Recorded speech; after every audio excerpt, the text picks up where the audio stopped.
Ladies and gentlemen, good afternoon one more time. Oops, that's loud. Thank you for joining us. Thank you for staying till the end here. I promise we'll make it worth your while, as we've been saying all along. Welcome to our last session here of Automotive Logistics Global 2017. We've got a great panel here of experts from OEMs who are going to be taking our questions and hopefully lots of your questions as well, talking specifically about innovation. Defining innovation in this space, as we've been trying to do for the last 2 days, arguably for the past 20 years since automotive logistics came into existence. I'm not sure we've quite got there yet, but we're going to take another crack at it. And obviously, we can address a number of other strategic topics across the automotive supply chain with our great panel here. Just a few points before we kind of kick off. I mentioned it in the last session, but we do want to get your feedback before the end of the day, or like I said, ideally before you leave. Although you can do that after if you prefer. But on the app, on the menu screen, there's a feedback button, and if you click that, you can please just follow the form and let us know what you think of the conference, of the format, of the events and things like that around it, and we'll definitely use your feedback to inform the program and the way we organize the event in future. We'll also do the quick polling at the end about the session itself. So do take a moment to give us your feedback. Also, just a quick announcement about two prize draws. We're not going to give out the prize draws here, but just to kind of let you know, there were two prize draws going on. One was a Penske racing helmet, and one was an RJ and Sons Apple Watch. And the winner of the Penske racing helmet is David Romanek from Bros. So Penske will, if David is here, he can go to the Penske stand and pick it up. If David is not here, I'm sure we'll make sure that the connection is made. So that's congratulations on winning that. And the winner of the Apple Watch is Paul Cuccinelli from Toyota Chusho. So again, RJ and Son will find you, go to the stand, or Paul will make sure that they get in touch with him. So congratulations on those. Right.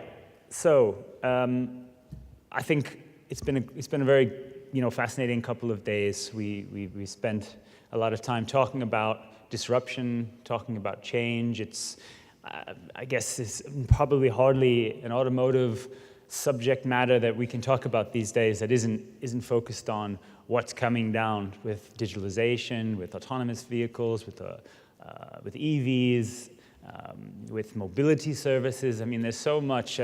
10 years ago, even when I kind of started here, we could probably say that the motor car hadn't really changed that much in 100 years. Of course, it had gotten better, safer, faster, more efficient, but the car was the car. It kind of got you where you needed to be. It was a status symbol in certain places more than others. But I mean, today, and certainly 5-10 years from now, the car is so much more than transportation. And what that means for the supply chain, I think we're only just beginning to really understand that. Both from the structure of the industry. We're talking at lunch with these companies, that autonomous technology companies, which have valuations which are going way beyond any of the car makers, and which the technology is going to go into. So it tells you at least something about what Wall Street thinks about that. Whether that matters or not, I don't know. But clearly, there's a whole lot of excitement. The money that's happening, the change, the investment that's coming through the supply chain is just phenomenal. And again, what it will mean in logistics terms, I can't tell you exactly, but I think we're looking at a clearly more connected supply chain, more opportunities for visibility, but also changes. I mean, changes in companies, changes in processes, changes in the marketplace altogether. I can't count how many times we've talked about the Amazon effect. Over the coming years, we'll talk about it more, I'm sure. And I think it's not just sort of speculation, though. Increasingly, it's not just speculation. The consumer expectations have changed. One of the reasons that I'm really glad we have Ed Huante from the service parts side of the business on stage is because I think one can make the case that Amazon effect isn't a theory at all for service parts. Service parts is already disrupted, let's say. So it's sort of maybe perhaps a bit of a lesson ahead of the curve for other parts of the business. And as Louis said over lunch, I think we talk about innovation all the time, but I do think hopefully we can pin down a little bit some of the areas that we mean and what specifically we can do. Google Glass is great. Robbie the robot is fantastic, and we're all interested in that. And I'm sure they all have important roles to play, but it's not always, obviously, it's not always a robot, it's not always artificial intelligence. There's also processes and cultural changes that we'll see as well.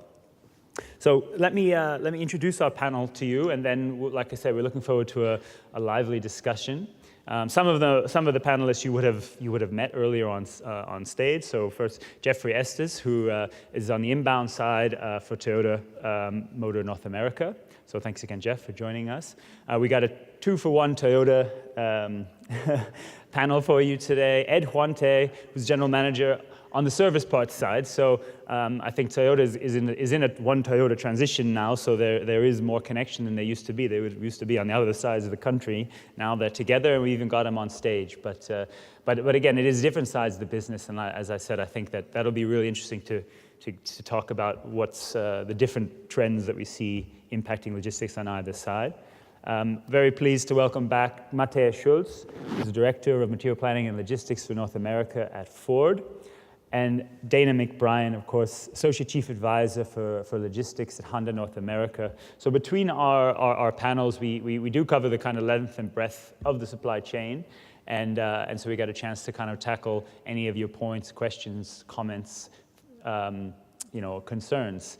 I'm not sure if I really need to introduce the fairest of them all at the end of the panel. Yeah, the Snow White over there, Louis Yakumi, of course. So again, you get 2-for-1 Toyota, you get 2-for-1 Automotive Logistics on this panel. We'll be both chairing this session together. So simple question to start off. It's the one that Louis alluded to earlier. In your side of the business, what would you define as in the innovation that you're looking for, that you're hoping to see in your area of the business? So we can start with Jeff at Toyota from the inbound side. Yeah, I think from an innovation standpoint, and actually I attended the tier 1 in the supply chain, next door, the session earlier, and what I really wanted to kind of grasp is the tier 2 and tier 3 visibility, because I think sometimes, as we have these crises, we always throw out a survey to the tier 1, what's your situation, right? What's the inventory status? What's what's the impact? And we ask and we throw in there, please confirm your tier 2 and tier 3, right? And we trust that to come back. So I think visibility further back into the supply chain so we can understand the risk really will help us. So as we evolve that supply chain and that visibility, we want to trust that back, but it's kind of trust but verify. It's a kind of old adage is that, we're all kind of micromanagers in some ways, right? And we have to be able to understand how far back we can see. Yeah. Ed? Well, thank you very much. I think the pinch points today for lack of innovation is, I think, at least on the service part side and planning side, I think we've seen innovation 2 ways, what I call innovation under a crisis situation, and then innovation that's more of a freelance when everything is okay. And I think like most automotive manufacturers, probably most companies, we do our best work probably under pressure, and we tend to be doing a lot of innovative things during a crisis situation.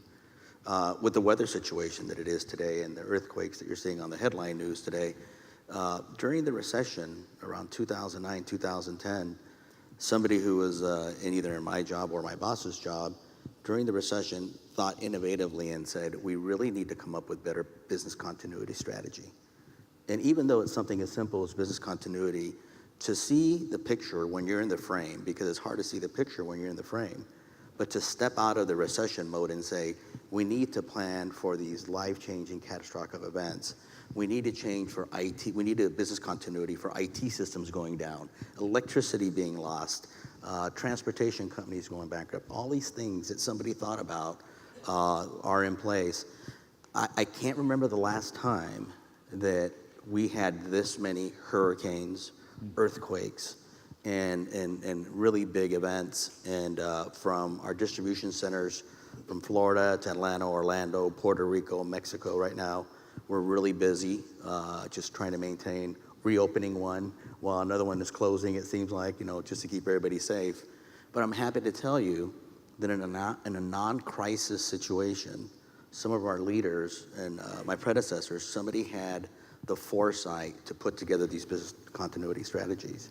Because the customers who are not in the zones of impact, so if they're not in the midst of the hurricane, they're outside of the zone, they still expect service. Back to this Amazon effect. There's fulfillment all over the country for Amazon. So I'm sure if they have a crisis situation in one region, the fulfillment center somewhere else do that. And I'm happy that somebody planned for that. And what I'm thinking that what I'd like to see more of is I'd like for us as an industry to do more freelance innovation versus developing innovation under a crisis situation. Thank you. Thanks, Ed. I guess it's me. Okay. Yeah, thank you. Yeah, maybe let me pick up the idea or the theme of tier 2, tier 3, tier 4. I can see that we will move into this direction, not only to drive the logistics, but to much better understand the value stream map in this process. Clearly, we will integrate them into our networks. The second big theme that I believe will evolve is, right now, I believe all of us are basically running dedicated networks. That will not last. I'm absolutely convinced that in the 10 years down the road, Amazon will deliver parts to Ford. Production parts, not service parts. There's no reason to believe why it wouldn't work, because all the modern technology, all the visibility on the web is so high. The reason why we don't do it today is because we want to have security for our plants. But they deliver without any fail today. Why would they not do it for a small parcel tomorrow? The other thing that will evolve is there will be no human beings in the material handling on the shop floor. They will disappear. They will do value-add actions in the background, analyze data, look into trends. But I strongly believe we get out of it. I think it will be done by robots. They're much more effective. They can operate more safe. They can address shortages in labor situations across the country, because the more you get into it, I think most service providers are struggling to find even people that are prepared to do the job. And the technology is out there. I think we saw some of it outside of this conference. I think you can search the web. I think there's no reason to believe that you will have the fully automated warehouse in a couple of years down the road. And obviously, we plan to be part of this journey. And these are probably the three big themes that I can see happening on the inbound side. Understand the value stream map. Don't run dedicated networks. Fully automation of the material handling. I'll take a little more macro level look at what innovation means. The old adage that you don't take a knife to a gunfight, you also don't want to react to a small cut on your finger with a tourniquet. And I think we confuse applying something that we call innovation to small change. And innovation is really the reinvention of, to me, to my own personal viewpoint, is the reinvention of your business, because the changes are very large. You have to be very, very careful that you don't overreact, but you don't underreact. And yesterday, the discussion point was about the ramp, the change curve, and how rapid it is. And it's been rapid for the last 5 years, which is primarily why supply chain has become, to use Louis' terms, has become sexy again. Because it's recognized as not a necessary evil, it's recognized as a potential benefit to the company. So really, innovation is applying the right things to the right problems. And like I say, it's more about reinvention and not just minor changes to react to small changes that impact you. I applaud the fact that at the supply chain conference in Georgia, and again today, there's been talk about retail. Some might ask, why are you bringing retail to an automotive conference? And years ago, there was a clear separation between how retail handled things and how automotive handled things. But those two things are, we've had this conversation before, those two things are kind of re-merging because the Amazon effect, everybody talks about. To me, the Amazon effect is it's changing customers' viewpoints. It's changing how customers want to interact. I'll give you a little anecdote. We had a Boy Scout came to our door with his mother on Sunday, and I had my shoulder in a bush, and I was trying to fix a downspout. Bad timing for him to come, but they were selling popcorn tins. And I looked at the mom and I said, "Now, I'll have delivery of that in 2 hours, right?" And she looked at me funny. I said, "Oh, sorry, you're not Amazon." But the funny part is, it was on my doorstep the next day. But it's really that Amazon effect that everybody talks about is how it's changing the viewpoint of the customer. Who can envision that maybe in a few years the dealership is nothing more than you've got a model. It's a very small floor or showroom floor, and you have a model of every one of your cars that people can test drive, order, and we deliver in 5 or 6 days.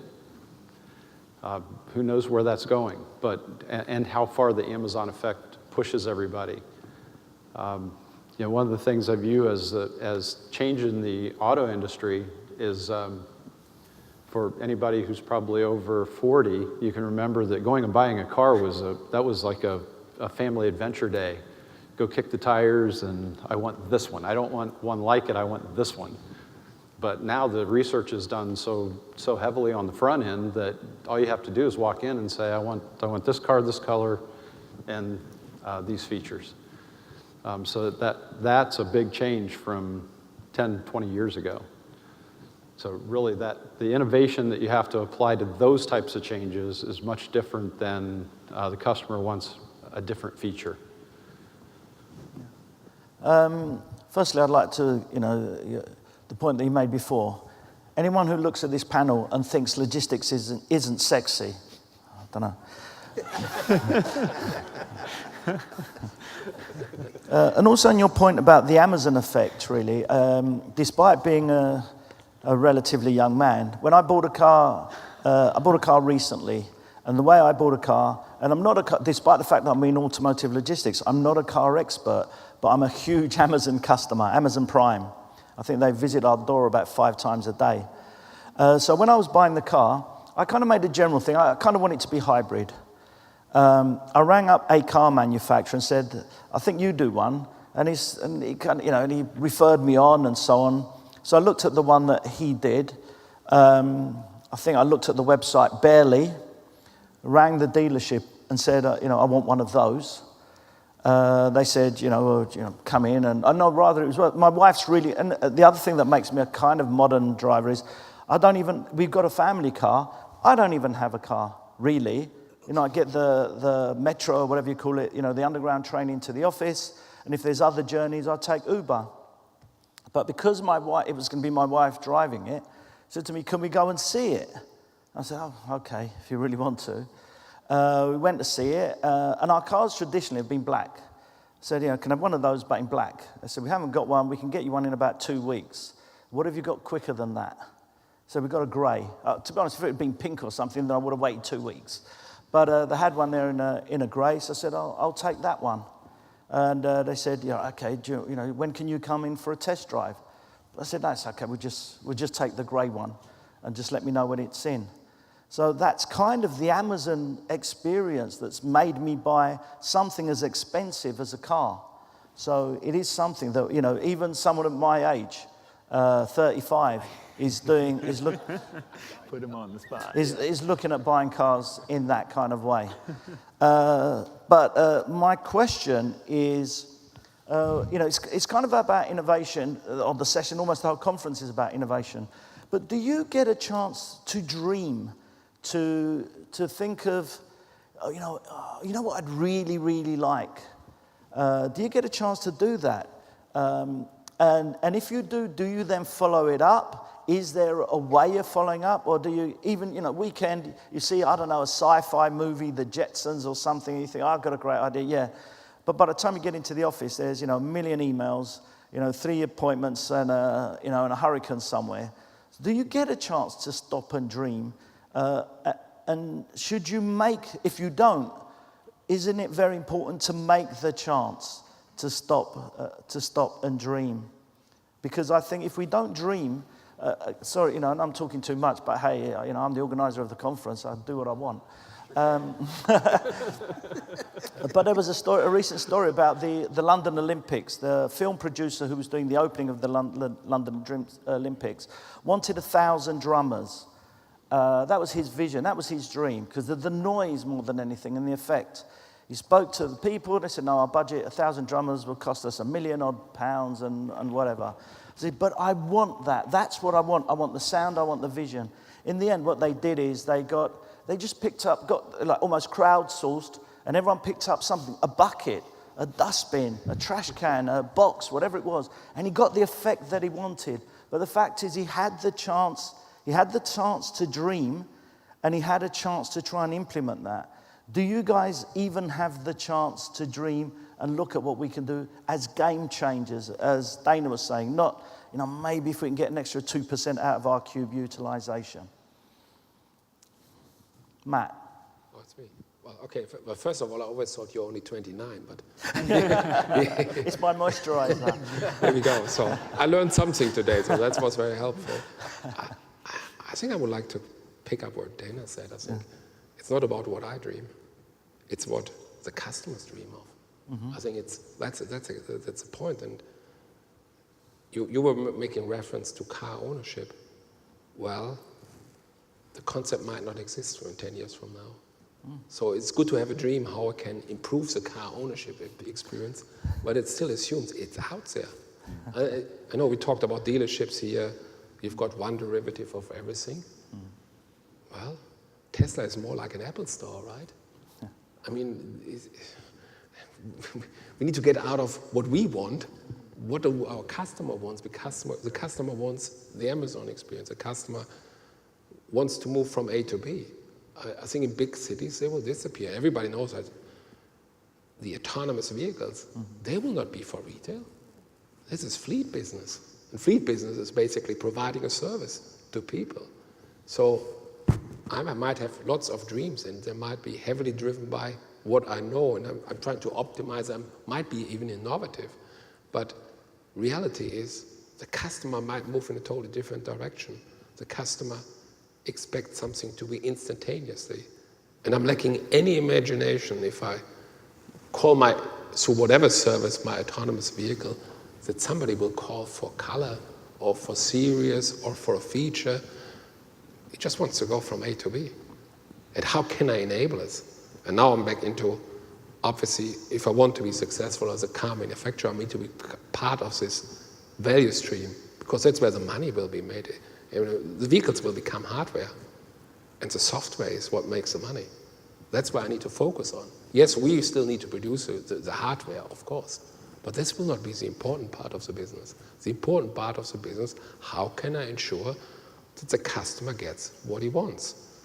And the Amazon experience is there, I think. My personal experience, actually yesterday I ordered a club for golf. It promised actually even somebody who can't play golf will be good with this club. So I only recently started. But it turned up within 12 hours. And it said the components came from China, assembled in Mexico. Well, somehow they figured out that I wanted this and that I'm desperate because I'm so poor. But my experience was amazing. I didn't expect it. I really didn't expect it, because you got this wonderful email from UPS and it says, yeah, it has been the whatever scan has happened, wherever. And 2 minutes later, the message came out for delivery. Well, that was a pleasant experience. I will try it out tonight. I will report back maybe next time whether it has worked or not. But probably not. But I think that the customer expectation will change dramatically. And we are best served really to figure out what the customer of the future wants, because otherwise we dream up something that nobody wants. And clearly for the time being, whatever Tesla has promised has resulted in 500,000 people who want to have their next vehicle. They clearly figured it out for the time being. Is there a guarantee they're on the right path on the future? No. But I think it starts what you said here. We need to understand the customer and not what our dreams are. Our dreams are having a better logistics, and all of this is needed. But this is not the game changer of the future. It's just an enabler to be competitive in the hardware market, but not in the software market. But it's interesting that your golf clubs were delivered faster than your next round of golf, probably. I tried last night, but I was too late in the office. So, Sorry.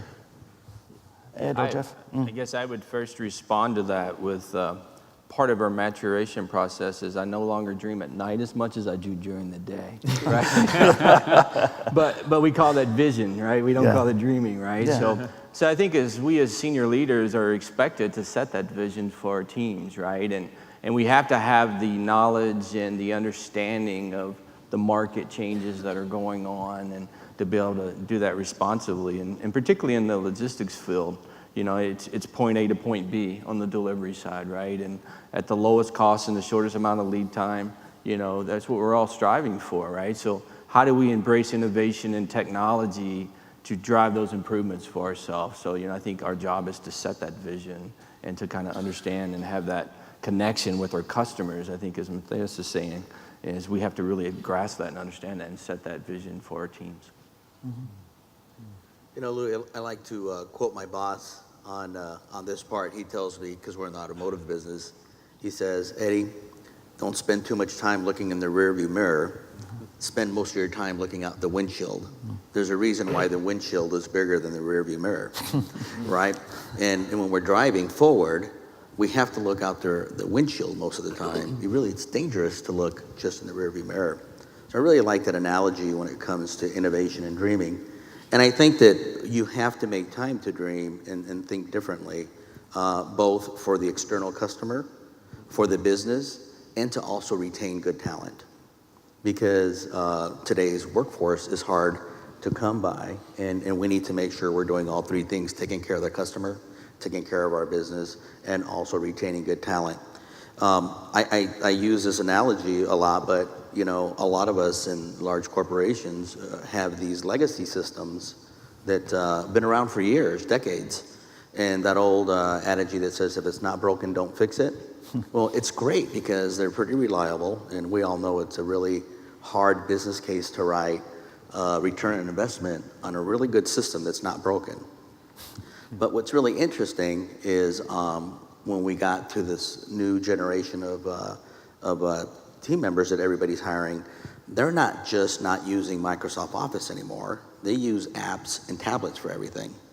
So you can imagine hiring new workforce, new team members, a new generation, and telling them what this green screen does, and the return, escape, and cancel all mean the same thing. And they're like, why do you have to go to menu to menu to menu? And they're asking all these questions, and it's really difficult to justify that. And I think what happens is, if we're not freelance innovators, and we're not looking in the future, not just from what our customers needs or what our business needs, even our talent acquisition, what's going to happen is we're not going to match people to our systems or our process.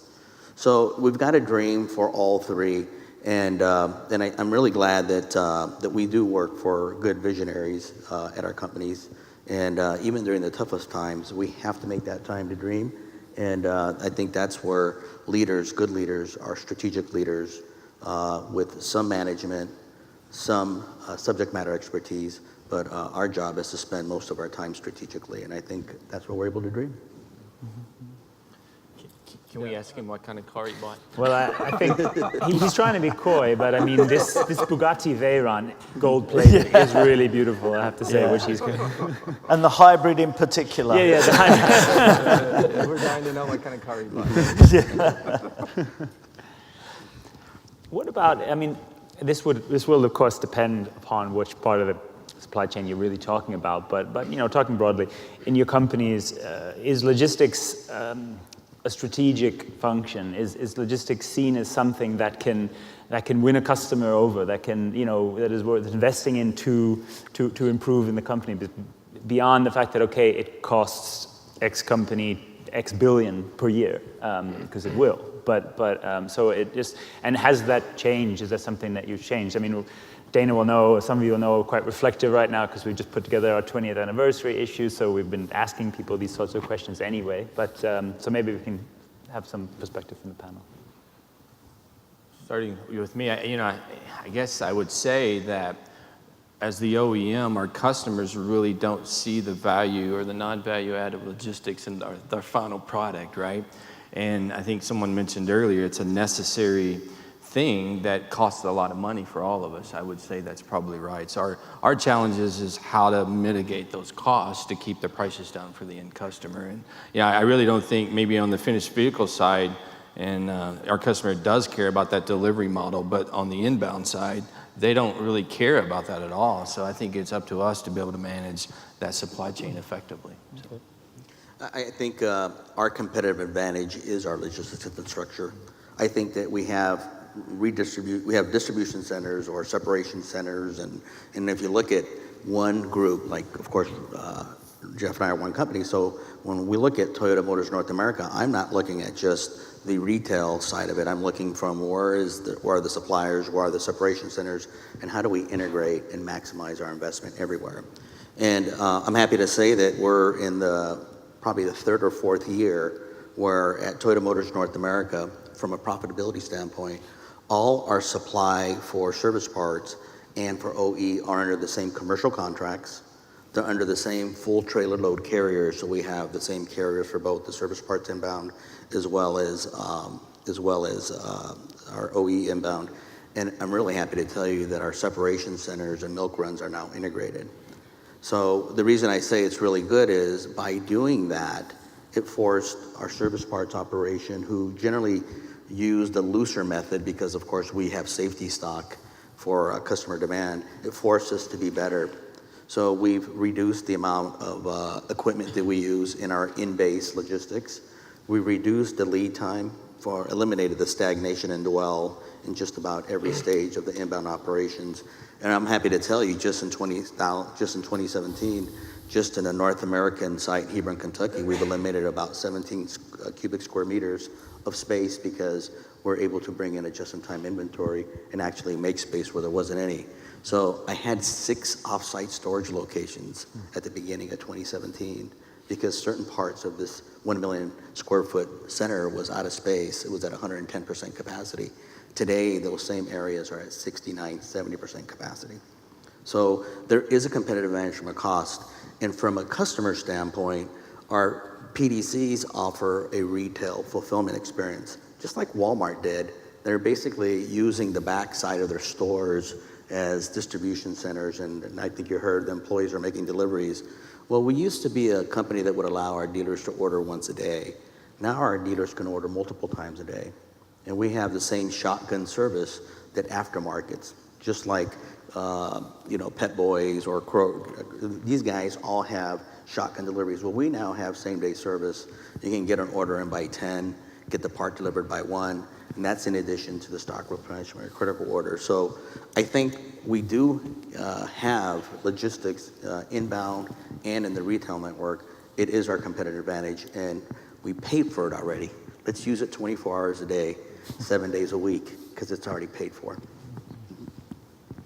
Okay, well, unfortunately, none of us, I probably talk for Honda, Ford, and also Toyota, have not the luxury that our customers are prepared to wait for a vehicle for a year or longer, right? Like it might be with Tesla. So clearly we are in competition for more or less the same customer base. And clearly the customer is interested to get the availability. How quickly can I get my product? And obviously logistics plays a vital part on it. Also, it also needs the right sales strategy, how you build up your stock levels. Quality is obviously absolutely vital in all of this because that's a clear differentiator. And last but not least, and logistics plays a role in it. I think the simpler we make the material flow to line sites, the better the quality gets. I recently saw a video from Audi where what they want to do on automation. And it looked like first time it was all about efficiency. It's not. It said in capital letters across every screen, quality, quality, quality. right? So that's clear. And last but not least, if you're not in the premium segment, I think everything comes then down to cost and the pressure. And we're in competition, obviously.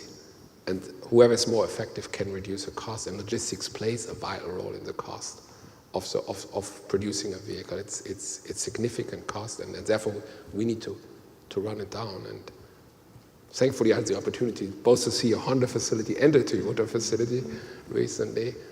And the one thing I took away out of this is, and that was very good for me, is how simple your processes are. And simplicity is obviously a key enabler to drive out waste. Needs, unfortunately, I suspect, a hell of a lot of engineering to get there, right? And I met your teams, and I know roughly how you do it, but that's a trick, right? And that's how you run the efficiency that you've just, it's pure engineering. And it needs a clear plan, a clear vision, what you want to achieve, and the right skill set. And as it has been said, I think we will be fighting for talent. People are not prepared, as you said, to work on green screens. Actually, they will accuse you, they will ask you, am I in a Ford facility or at a home for elderly care? It's probably very extreme, but that's the way they perceive. They communicate different. I think apps, as you said, it's a totally different world. And we're fighting for talent. And if a young engineer has got the choice to work for Tesla or one of the three of us, I've got a suspicion the choice is being made for which companies to work. And we should not forget that others are trying to get into this market, have got cash beyond belief, even towards what Toyota, Ford, and others have got. I think their leverage is, they've got 10 times more cash than we have got. If they really want to buy talent, they will buy talent. And there's no way we can match them, both from a attraction point of view or not. So we need to be clear to get the talent, because engineering can only happen with the right talent. So we're fighting for talent, and we need to have the latest innovation. I think we need to have a vision, and we need to have partners out there that then develop it and implement it with us. There's no choice. And the cost pressure will mount more and more and more. And, 10% of the cost of a vehicle is probably logistics cost. So we are important, and the refocus is coming, and it also comes back what I said on more focusing on the value stream map. How much can we take out of? Can we help to reduce material cost? Because that's where ultimately the other big part of the cost of a vehicle is. It's material cost. It's to a certain extent labor and logistics cost, but we will play a vital role, and everybody in the room that supports us in this journey needs to help us, because the customer will not pay more for our products, whatever we believe, whatever new feature we introduce as a result of legislation, but also new technology. I think the customer will not pay. The customer will not pay. We just expect it. It's like on the latest computer, the latest laptop, iPhone, 10 times more functionality, same price. Yeah, back to your question about whether or not logistics, the view of logistics has changed. We've had quite a few conversations about it's really not logistics anymore, it's supply chain. And I think you can go back in history, and at the risk of repeating myself, because I responded to some of your questions this way, when diesel prices were $1.12 a gallon, which was about the time I came into logistics, I believe, we flew under the radar. We weren't a big cost center, not a huge cost center, but you add three or four additional models, add complexity, $4 a gallon fuel for a while, suddenly the spotlight comes on you. And at that point, the problem was cut your cost. You got to do something. The fuel's driving our logistics costs way too high. You've got to do something. So the innovation was applied more to that problem. But over time, that logistics and supply chain becoming more of a strategic partner in the business, now we're dealing with, instead of cutting costs, although that's still a target, of course, we're dealing with driver shortages. Regionally, we have driver shortages, and I've talked in this venue before. A lot of the innovation we apply is we want to run reduced miles because we've got to use our resources wisely. Now we're dealing with warehouse worker shortages. So the problem keeps shifting, and the opportunity for those in logistics and supply chain to bring solutions to those problems, it's become more of a strategic entity and not just a cost center. Another fact for the automotive industry, we're talking about electric vehicles and possibly autonomous vehicles, but what's a fact now is the electrificationicity of vehicles. There's a lot more electric stuff.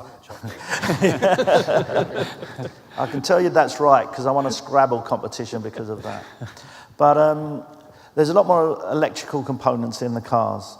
So a new type of supplier is entering the industry. So two things. Firstly, there's the fact that they're not necessarily automotive suppliers. And not only that, but you're also competing. There's certain suppliers who have to supply automotive. That's their nature. That's what they were built on. These new suppliers are, whether they're sensors or something like that, they're not used to the automotive way of working. And they're also, the competition is huge. You're no longer competing with Ford and Toyota and Honda for these suppliers. You're competing with Apple and pretty well every other industry in the world for these parts. So what has that meant for you? How are you developing these? They're probably the tier 2 and 3 and maybe beyond suppliers. How are you developing them? Are you trying to make them, or what's the challenge? Is it making them automotive? Is it the competitive nature? And also the other side of it is, if they are supplying every other industry in the world, are you learning, instead of saying to them, why don't you do this the automotive way, are you also saying, I know you supply Apple and whoever and Sony or whatever, or what can you learn from them on how they run their supply chains? So if anyone understood that question. I'll take it if you would like. I think there are a couple changes that have come about from that. One is the old mentality of we'll find the provider and we'll locate them close to our facility. That doesn't happen anymore. So that spreads our supply chain further and further, because those parts, if you told somebody like a chip manufacturer, oh, you need to locate in Marysville, Ohio, they'll tell you you're crazy. So it's a little bit more of, if you want our parts, you'll come and get them, as opposed to, we want your business, we'll come to you. Yeah. So from a sourcing strategy, that's a big change point. The second big change point is, I don't think you can automotize them. Automotivize. I need your spell checker. You can't pull them into the automotive world, because they do business with too many other customers. The chip manufacturers are a really good example of that. So there's some meeting in the middle. That, of course, they have to comply with your standards, but you don't necessarily have to make them a true OEM.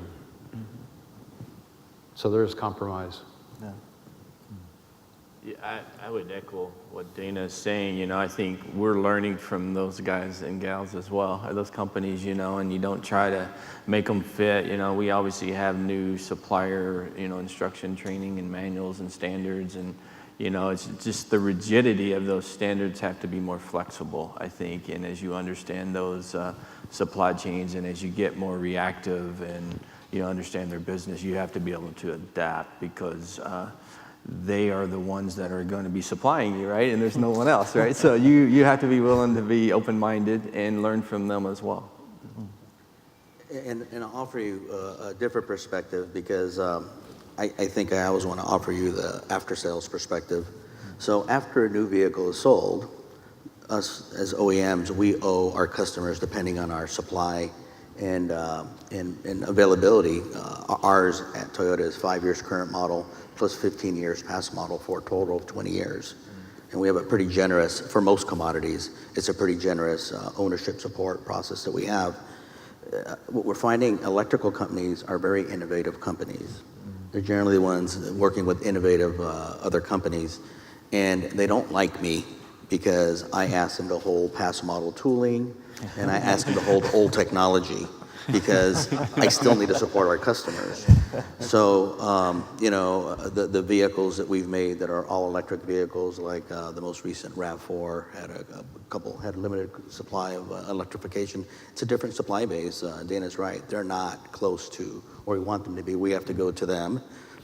We're competing with the Teslas and other really big tech companies for their capacity, production time and capacity. And whether I like it or not, my choices are I do an all-time buy and hold it for 15 years versus getting supply just in time as I need it from your traditional automotive suppliers. And then there's a new challenge, and I'm dealing with it right now, is how am I going to get batteries for these vehicles? Because I can't do an all-time buy on batteries. Batteries come with about a 1-year life cycle.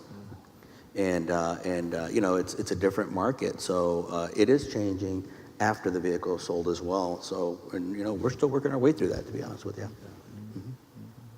And maybe my perspective on this, Yeah. I think one of the biggest challenges for all of us, I believe, is, you know, we've probably got the most complex supply chains in any industry, but that doesn't mean we've got the best solutions. And by and large, we all do supply chain management in a similar style. I think there's subtle, coming to your point, subtle changes, you know, slightly different strategy here or there. But most of these companies we're now dealing with, they don't have a 100-year history.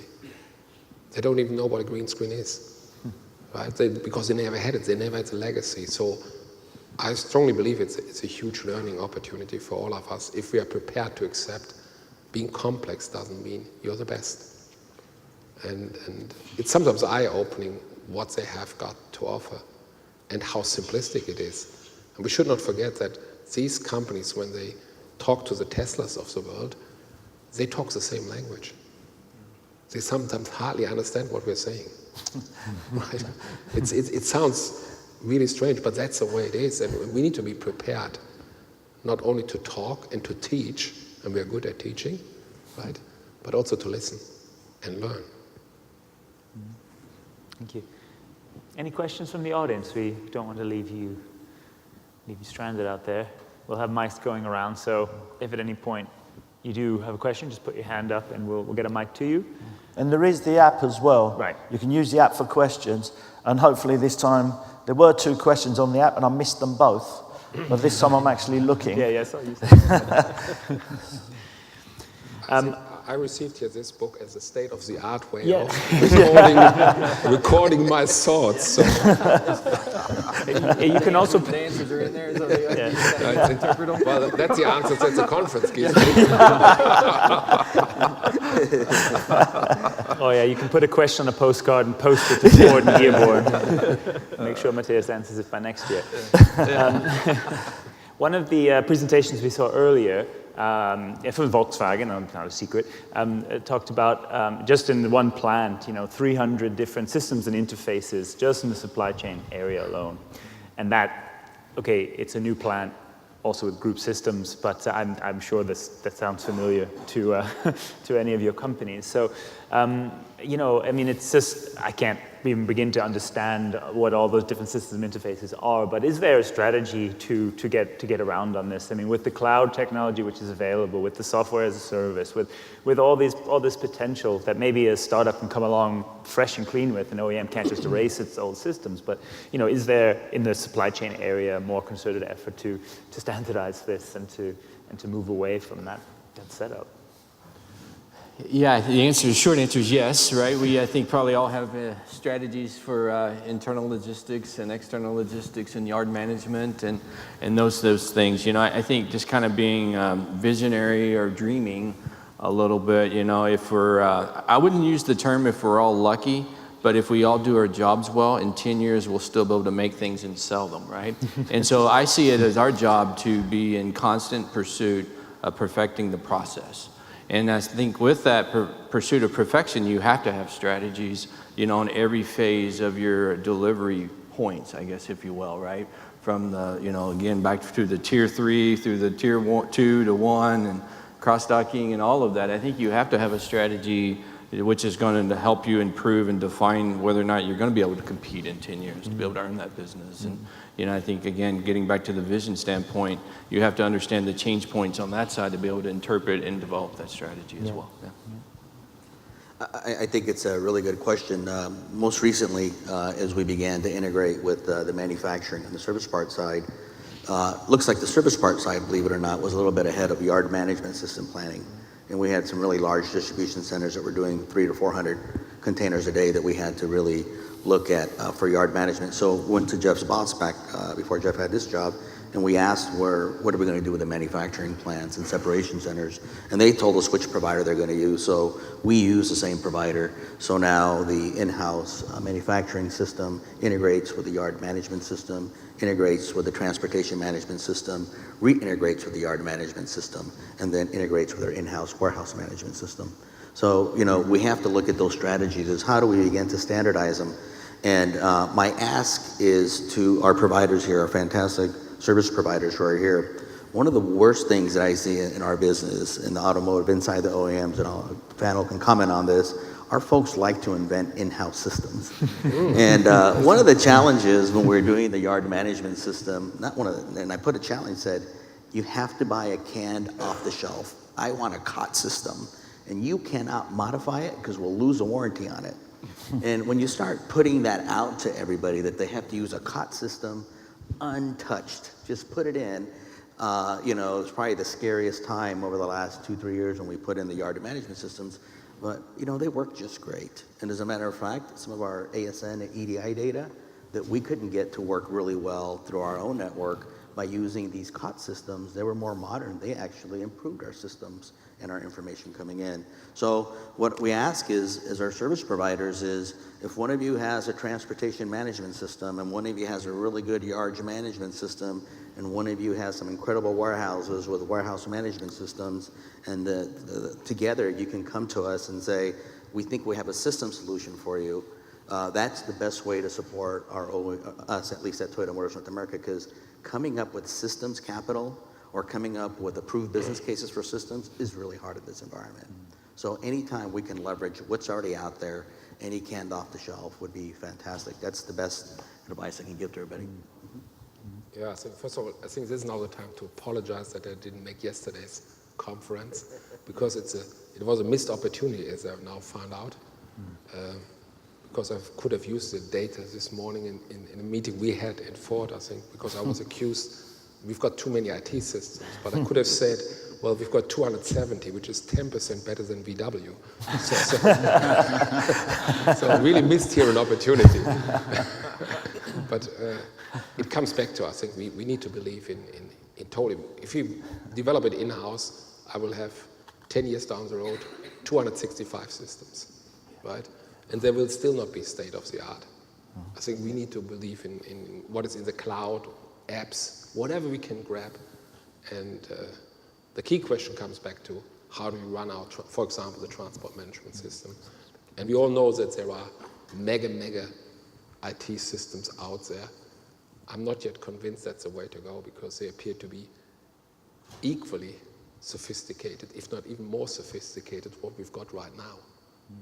I know everybody's experimenting with certain tools. I don't want to name products here, but they are typically being developed by mega software companies. And I'm not sure whether we need all of this, and whether there are not smarter people out there that can give us very simple, very quick and rapidly developed IT. Because that's what's needed. We don't need 270 systems to run our business, I'm pretty confident. Right? It's lots of legacy, it's lots of regional solutions, because we grew in different parts of the world differently. But the way out is really using what is state of the art. And it all comes back, I think you said this before about apps. I think, whatever question you've got on earth right now, there's an app out there in the App Store, right?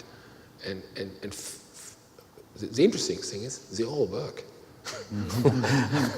And you don't have to do anything if there's a new software up there. I was just downloading on one of my apps the latest revision. It typically says what it's good about, and it says it's compatible with iOS 11. I did not even know that iOS 11 was out there. So then I checked the software update, and really I updated it immediately. It's just working. And when you think about own developed IT, it's very sophisticated. We are good in describing the very extreme case that might or might not happen. And therefore, it becomes very complex. I think they develop forever. And that is not a criticism of the colleagues, it's just a matter of how we communicate. In the app, there is no choice. I can just press the buttons that are on the screen, and they work. I can maybe make a recommendation what I would like to have, and they consider it or not next time around. And then it works again, because there are very smart people out there. So I think that's the way the system, or the whole system, will migrate. Obviously, we need to have a robust system, but I think some of our systems are extremely complicated. And the reason why they are, because they all go back to the times of mainframes. The backbone of the architecture is a mainframe solution, which is basically, it's mission impossible to translate them into the new world. I think people try and they work hard, but it's not doable. So we need to have companies out there that give us the solution. And I'm sure if we ask, somebody in Palo Alto will get into their garage and develop it overnight, more or less. Yeah, I'm kind of glad to hear the conversation about building versus buying versus leasing, because I guess to put it anecdotally, could you imagine a trucking company wanting to go into business to be a trucking company and say, let's build our own trucks? It's kind of the same concept. You don't understand the research money that goes into it, the development money that goes into it. Listening from a multi-customer perspective, what the customer is looking for. You may have one customer saying, I want this, and the other customer not even understanding that they do want it. So there's a lot of development that goes into that. And back to your comment about customization, as soon as you customize it, you're out of the loop for the next generation and the next generation. And from a development standpoint, if you do decide to do it internally, if you decide it's a competitive advantage for you to build it yourself, which we've done with several, and we've patented them, that's the point that now you're running into time and money. Yeah, do you have enough time to do it? Do you have enough resources to pull it off? And do you have enough money to fund it? Yeah. Louis, maybe that should be a sign for us. We should stop pulping wood at the weekend to make the paper that we put on magazines. We might actually be able to visit our families now and again. I had a text that Robbie the robot wanted to ask a question, I think. Was that still, yeah, I think we have it out there. I hope it's Robbie and not that Bill fella. First of all, Robbie is a heck of a lot more intelligent than I am, I'll give him that.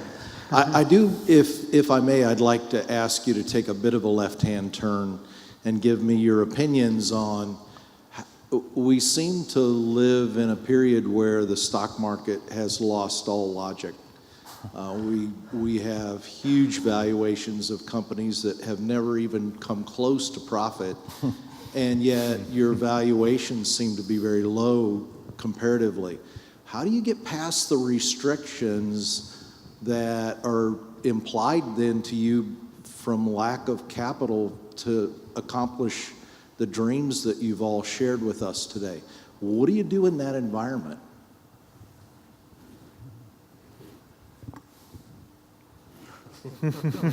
Matt. Oh, me? Yeah. Well, obviously, the dynamics of the share market are very simple. It's not about what you're doing today, what the expectations for the future. There's nothing to do how valuable your company is or not, or how many assets you've got, or what profit you make. It's what do you believe the future will look like, and clearly people believe that Tesla has got a bright future. People believe that Uber, at least at a certain point, has got a bright future because they develop visions that are clearly understood, clearly communicated, and appear to address the future. I think we talked about, what was it called? Electric, whatever? EVs. EVs. We talked about EVs. Okay. So clearly Tesla's got it. I'm not sure whether EVs is the only solution, but governments in Europe have announced you can't sell a vehicle with combustion engines by 2040. So clearly, their projection what the future was like was okay. Yeah, they don't make $1 money, but the expectation is they got it. And that's why stock markets are responding like this, and that's why I'm expecting, to a certain extent from all of us, we fare slightly differently, but compared to the Teslas, I think we're all falling behind because the stock market has not yet really understand what is your plan to respond to the fact that your type of vehicle will be commoditized. And that's why everybody is now moving into the space of mobility, because that's where the money is. And clearly, as soon as people will understand what the individual companies come up as plans, the stock market will respond, assuming people believe in the strategy. And I know all of us are trying to formulate what this might look like.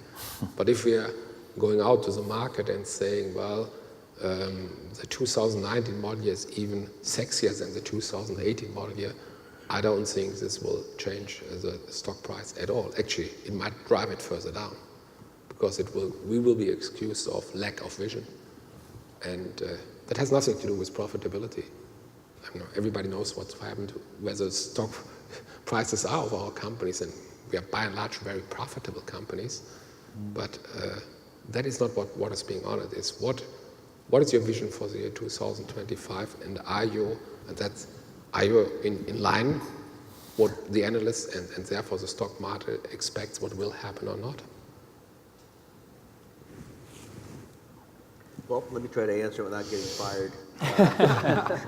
So you threw the word stock market in there. Actually, I do believe that one of the ways that we do it is we don't get distracted by things like the stock market.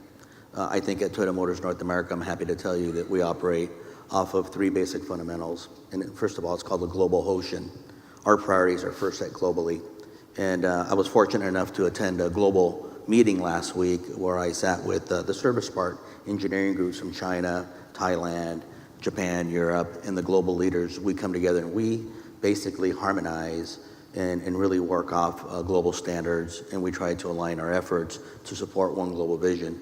We do the same thing in the supply, our sales, and all our sister divisions do the same thing at a global level. So we have what's called global alignment. Second is what's called regional alignment. So the next thing we can do is, just like Jeff and I, we basically align ourselves in North America, whether it's suppliers in Canada, suppliers in the United States, or in Mexico. All our efforts for planning, and I think a lot of you know, we've got a new plant coming up in Huante.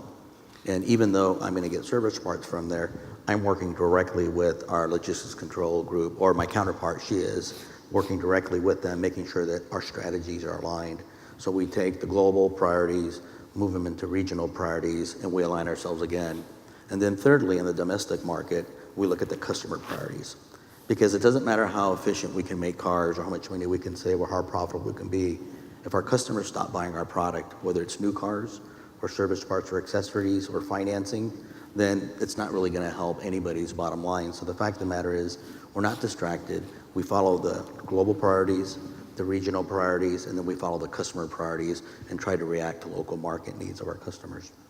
Hopefully I'll be here for the next conference next year.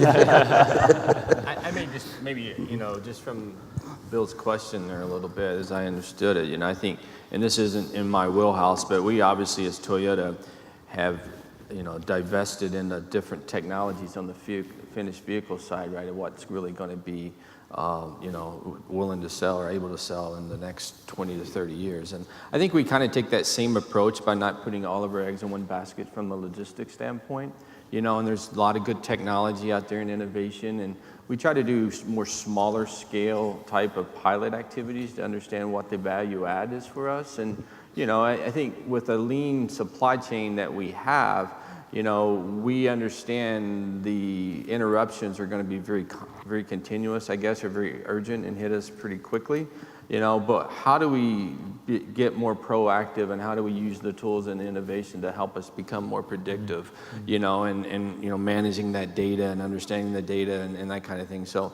I think we're continuously in study mode a lot of times, and we don't want to put everything on one basket to try to say, okay, we're really committing ourselves all the way, right? So we have to get something out of it, right? And really that's what it's really going to depend on what we can get out of it.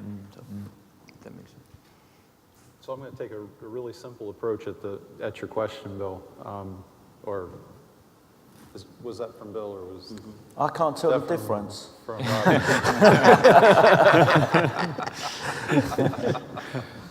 but a simple approach is if you've got a fixed budget and you're trying to get the right nutrition, and you know that you don't have an unlimited supply of funds, you can go buy a steak and you can eat one meal, or you can go buy a large jar of peanut butter and some bread and eat a whole lot of meals and get the same amount of protein, the same amount of nutrition. And you really have to try to take that approach with building systems. I think the tough part is if you're limited on funds or if you're limited on capital, you don't want to build for a specific problem. You know, it's kind of like watching the hurricane paths. Everybody has a model, and you see that as you get farther out from today, you see that cone of probability widen. As visionaries, we have to understand when we're building a system, we're not building it for today's problem. We need to take that next step into account. And there's some degree of probability testing and understanding how broad you have to build the system, and you get to the cost and payback continuum. But that's why you want people really smart making those decisions, because you want to get the biggest bang for the money that you do have if capital's tight. And that's kind of the approach that we take. You know, sometimes you want a house or you want a building, but you don't have the funds for the building. But if you have funds for the foundation now, build the foundation.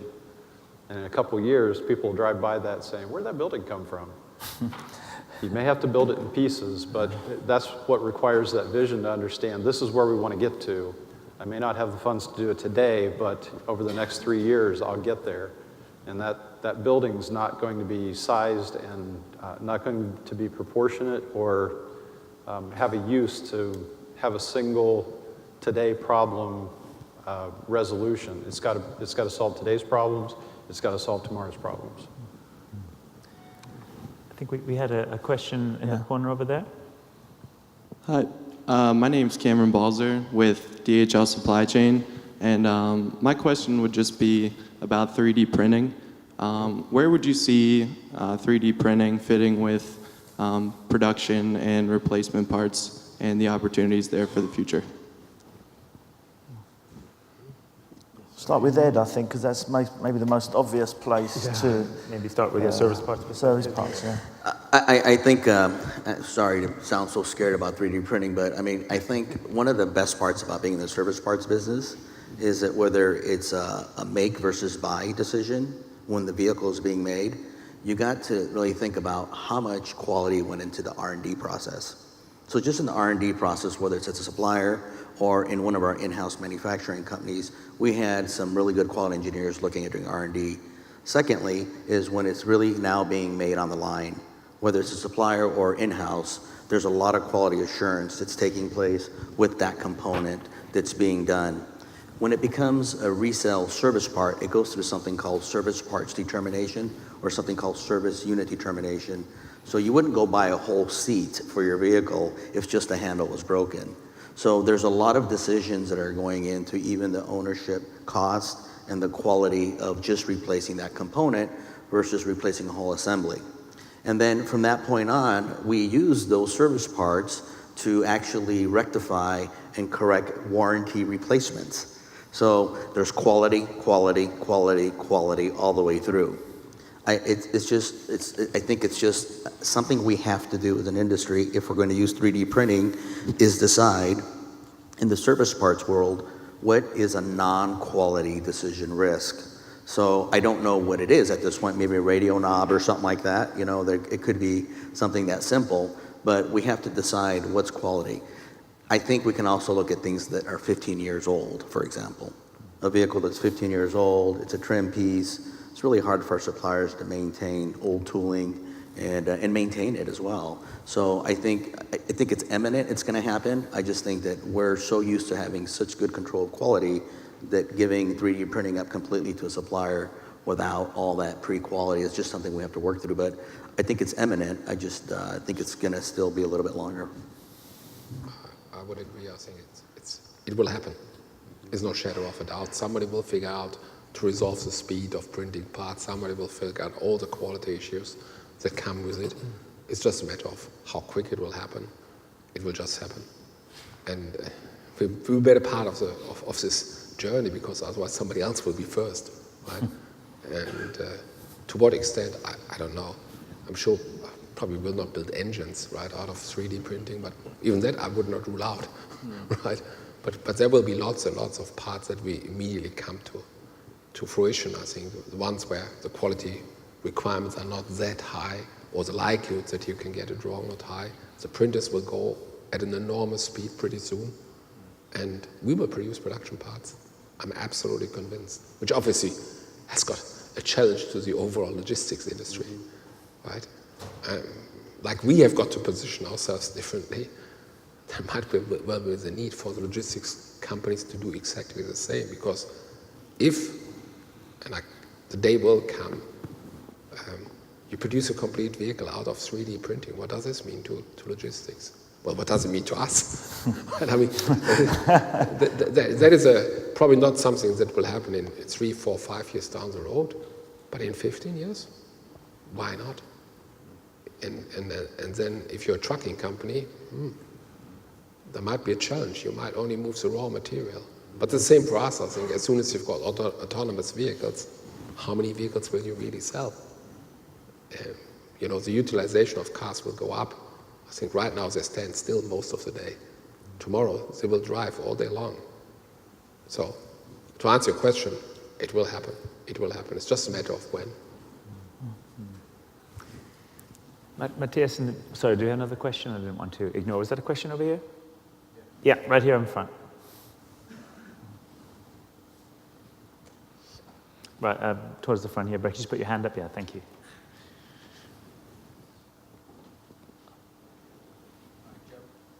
It'll come on. Hi, Jeff DeVille with Magna Powertrain. Demand, predictability, and reliability really drives material flow efficiency up the supply chain.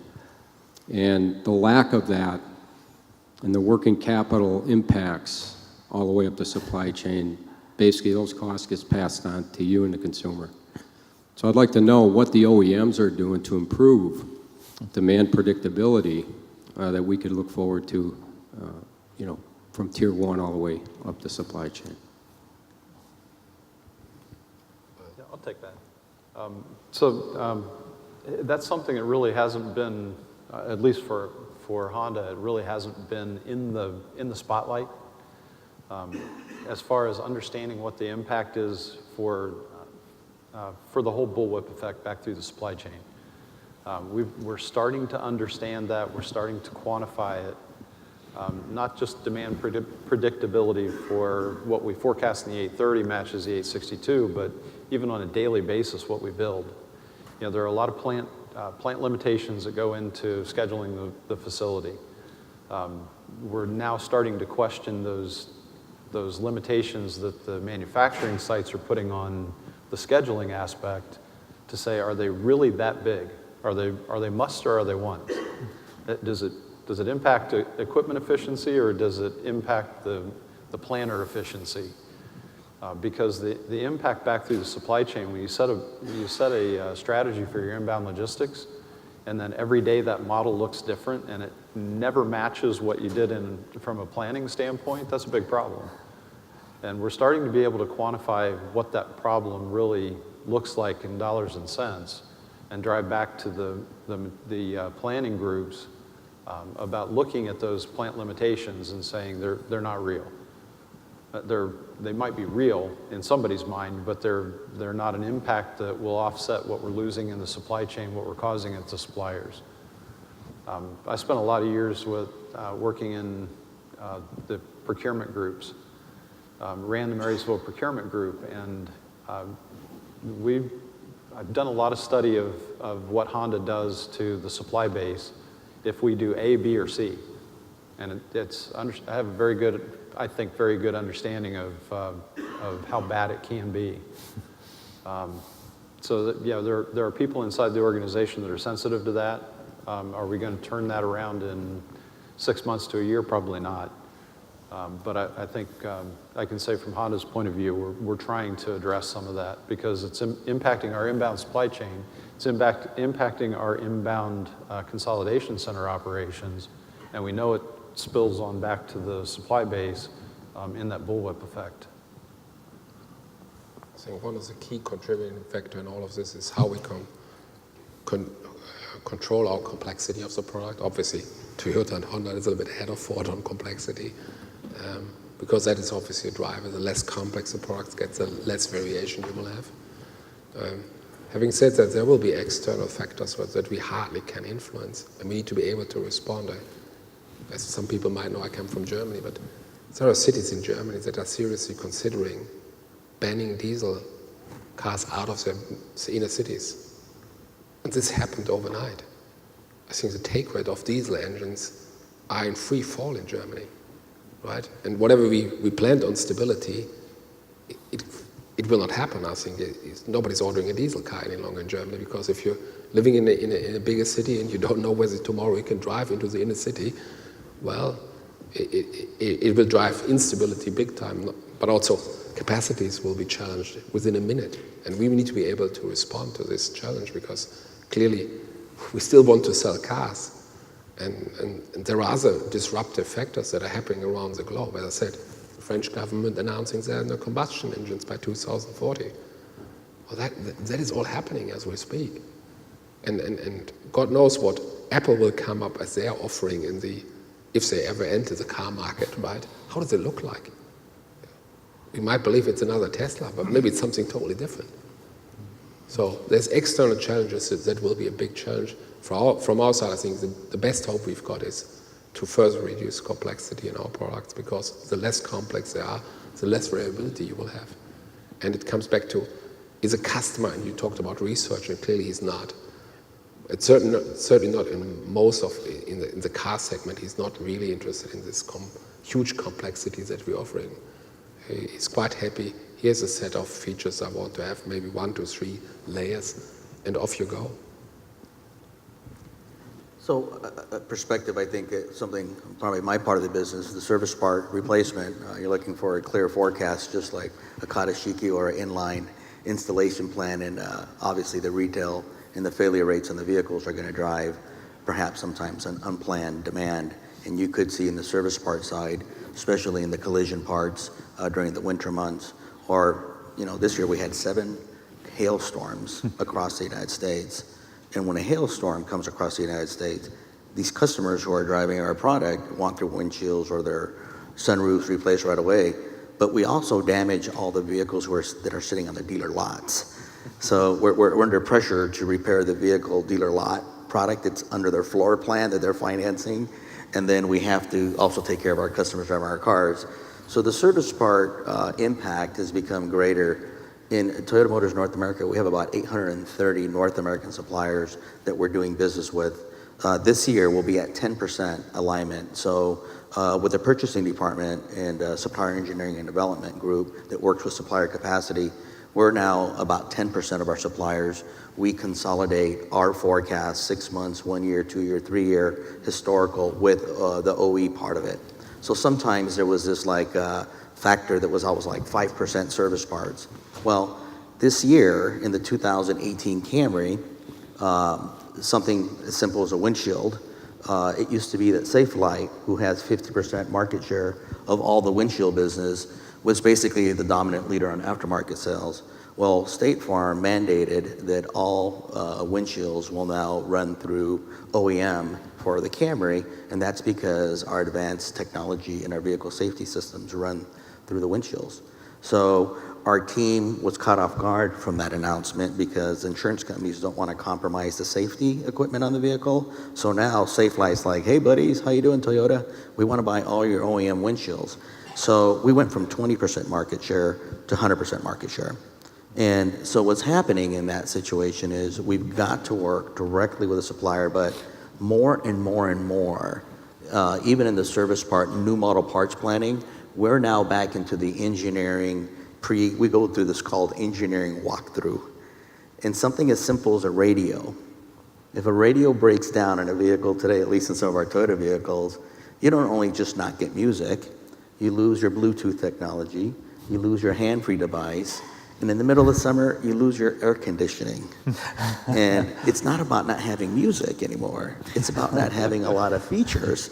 So we had to go from being just service providers to being real good forecasters. So I want you to know that we're working really hard to understand the technology changes. We're working directly. We're about 10% of our suppliers now.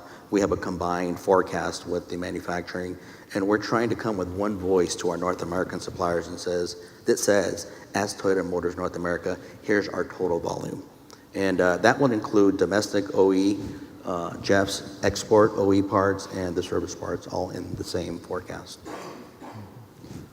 Yeah, maybe just quickly, I'll just add a little bit, we don't control that market either, right? That market kind of controls us, right? And much as we may be used to and be able to incentivize things, right? And so we have a customer too. And so we have an end customer that we have to respond to that market and understand it.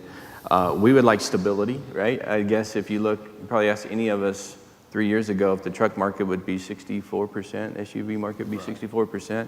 I did production planning and project management for about 15 years at Toyota, and I would have never guessed that in my experience. And so we're trying to respond to that as well, right? And again, from our standpoint, we use the term hijunka, level ordering, and I can tell this story back to our Georgetown plant. I used to do the scheduling for production planning and stuff, and all of our members would complain when we scheduled Saturdays during the spring and summer because that's when they wanted the time off. They said, why can't you just make all the cars and schedule the overtime on the weekends in the winter, right? Well, most of the time people don't buy cars in the winter so much, right? So it's like matching that demand. We're expected to meet certain inventory levels that the market is driving, and so we're all trying to react to that. Any other final questions from the audience? Just one more question from me, really, is to cover the LSPs a little bit. 3 sentences that I hear a lot from the car makers. Large LSPs are execution-based. You tell them what to do, and they're good at doing it, but they're not innovative. From logistics companies, we've got some great innovations. We cannot convince the car manufacturers to take them on board. And sometimes from both of them, there's a lack of incentive for LSPs to innovate. There's a lack of trust and a lack of gain share. The LSPs have got a huge role to play in innovation, in collaboration, in standardization. How can we fix that, that lack of, communication, whatever it takes to make sure that you get the best out of the LSPs by allowing them to help you in the best way that they can? I'll share a comment that I made to Bill and to Cindy just before lunch, and I break it down into 3 groups. So as OEMs, I think I just shared with you that quality and 3D printing. It's near and dear to our heart, right? Quality, because it's our product from that point forward. So if you look at our business in 3 dimensions, if you look at what we call core business, where OEMs are subject matter experts, making the vehicles, the way we do internal logistics, all that inside our manufacturing. You look at that, including even our service parts retail network. We pretty much like to stay real close to that, whether it's manufacturing or customer-centric. So I call that core business. There's a second business called incidental business. And incidental business is real for us, and I'll use reusable containers as incidental business. It's a must that we have in our business, but do I really want to be paying a fully burdened employee to do the repairs and maintenance of reusable containers? Probably not. So that would be a space that I think our service providers can help. And then we have what's called non-core business, like parts recovery, warranty inspections, obsolescence buybacks. And you start looking at all this muda that I call, it's really just kind of a wasted motion. That's what I call non-core and really even muda. And, the last thing we want to do is put fully burdened full-time employees to do that kind of work. So as you're approaching, I guess, comfortably for me, I'm looking for help on the non-core business that I don't have to use fully burdened. I'm looking for help, and I have outsourced returnable repairs to service providers. But think about the incidental business and the non-core business to start the relationships. And I think once we're successful in those relationships, we probably can move into more core business. Is that, can we kind of compartmentalize those three levels as what we know we're good at, what we think we're good at, what we know we're not good at, but we pretend? That's right, Dana. That's it. Which one's the most, right? Yeah. No, I think that's well stated. It's the things that we shouldn't be good at, that we don't want to waste our time on, and really, it's to go back to your question, Louis. How do we fix that? Simple communication. You know, with our third-party logistics provider, we try to hold an annual event with them that I'll share our next year business plan. Treat them just like we would our associates, that they need to understand what the direction of the company is so that they can offer their ideas. And then it's our responsibility to demand that back from our third-party logistics providers.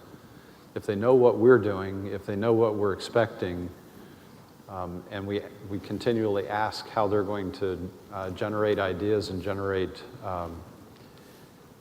incentives themselves, then it actually makes it pretty simple. Maybe also to respond to your question, I think basically our relationship with all these service providers is pretty simple. We write a statement of work and they act upon this statement of work. We sit once a year, whatever cadence, together with them and trying to enhance it.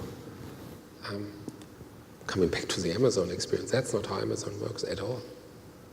It just happens. It's there. There's no debate. The new feature is available, right? I didn't ask them to send me an email. What happened to my package? I have not requested it from them. It simply is there. And I can only encourage people, just make it happen. Take me by surprise, because you understand pretty much what our needs are. You're working together every day, maybe in the repair business, with us, what we are doing. Just implement it. And if it's good, we will buy it.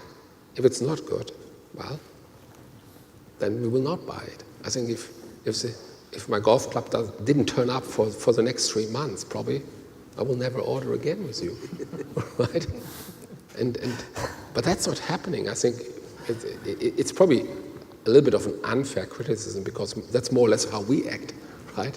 And you mimic it somehow, right? But where is the surprise factor? Where is this just saying, hey, here, this is it does this and this and this, and by the way, if you want it, here it is. And if you don't like it, send it back. Here's a slip, right? It was in the back, right, yesterday.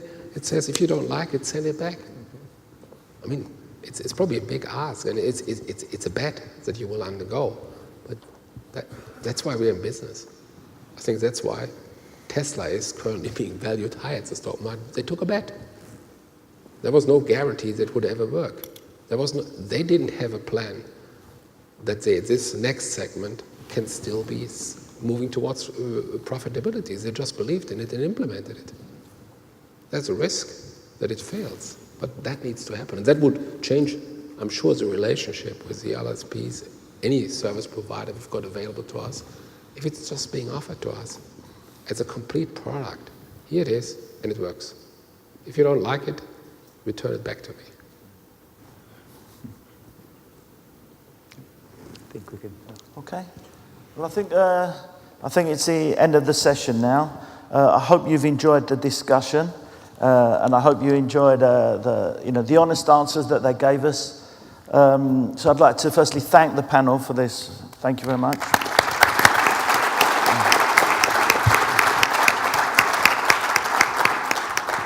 I hope you've enjoyed the 2 days, or 2.5 days if you count the cocktail reception. I thought the reception got us off to a great start. I hope you enjoyed the theme, what we tried to do with the conference, of looking forward, being a bit more innovative. I hope you enjoyed the way we tried to bring in some kind of outside speakers or outside perspectives.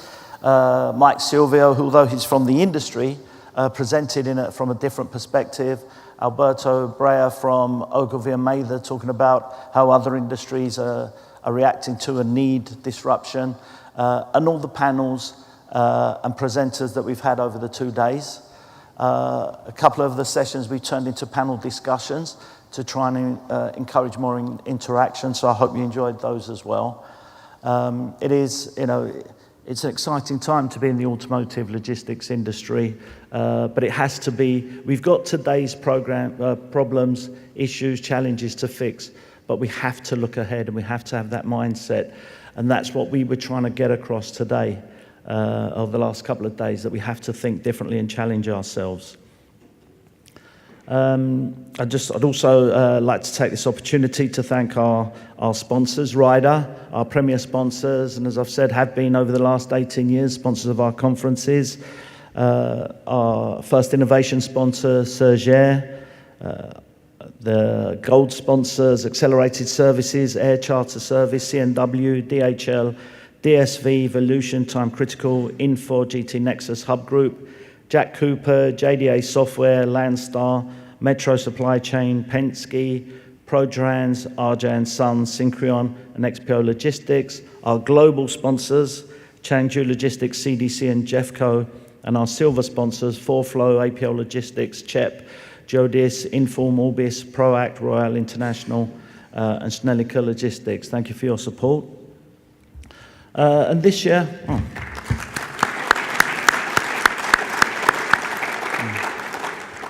And this year is a special year for automotive logistics as a group. I mentioned at the beginning, it's the 20th anniversary of Automotive Logistics magazine. And the next issue, which is coming out, will be a 20th anniversary special issue, where Chris and his team have done a great job in looking backwards a little bit in the last 20 years and what's happened. There's a 24-page feature on my different hairstyles in the last 20 years. But we've also looked very forward as well. I don't know if we can even dare to look at the next 20 years, but we're looking forward, and we're looking at it from car maker perspectives, from part suppliers perspectives, from finished vehicle logistics, from outsiders, from consultants, from logistics service providers. So it's a great read. It's something that I think will be. I can't say it will be a coffee table book, but I think it's a magazine that will be kept and referred back to, if only to see if the predictions that were put forward by the experts in the industry come to fruition. So you should look forward to receiving that issue of the magazine, because I think I've seen a lot of the articles, and it really is going to be a great read. And we've had a lot of demand from the industry who want extra copies of this issue as well. So it's been an interesting 20 years, a great 20 years. It's a pleasure, and I'm very proud to be in this industry. It's a great industry, a very important industry, somehow undervalued, not only by others in the industry, but kind of undervalued by ourselves, by us in the industry. The arguments I have with people around the world about logistics is a waste. I hate that term so much, because we add so much value to the automotive industry. I've been very lucky working with some great teams over the years, maybe never better than I have now. As you know, automotive logistics is very much a team. I'm just the good-looking front man that they put forward. What really makes the automotive logistics a great industry, and what's made it a great industry for me, is very much the people. So I just wanted to really thank you so much for making the last 20 years a great, fun, interesting 20 years. And I only hope in some small way we as Automotive Logistics have given something back to the industry. So thank you very much for your support over the last 20 years.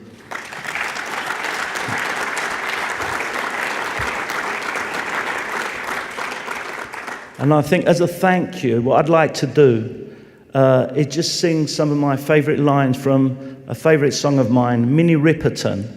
I don't know if you know her and remember her. So, la la la la la, la la la la la, la la la la la la la.